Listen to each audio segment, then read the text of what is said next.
Welcome back to Yahoo Finance Live, and we're going to zoom here on CEO pay. And Julie, a really interesting study by the Wall Street Journal, who crunched the numbers on the pay made by S&P 500 CEOs last year. It's some shocking numbers, and this number continues to be shocking seemingly every single year.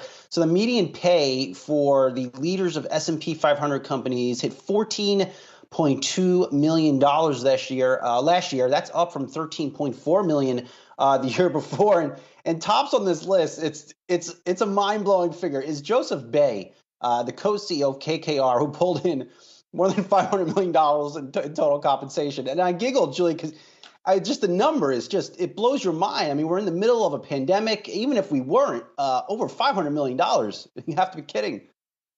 Yeah, and at the same time, the Journal reports that half companies said the pay for their median worker increased by 3.1% or less in 2021. And at 1/3 of companies, median employee pay declined year over year.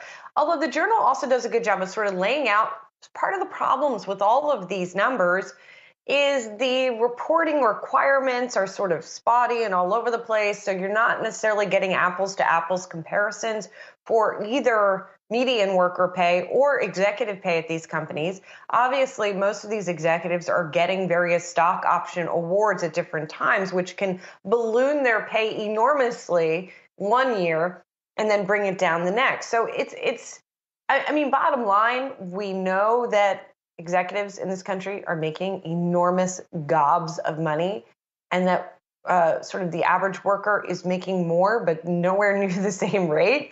But the details, it's trickier to sort of dig in and get more granular on a real useful basis.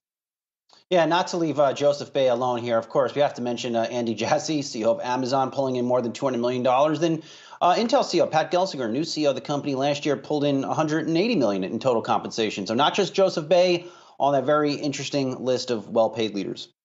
No. And by the way, not just Joseph Bay, even at KKR, his co-CEO, Scott Nuttall, making also in the $500 million range. So obviously, big stuff there.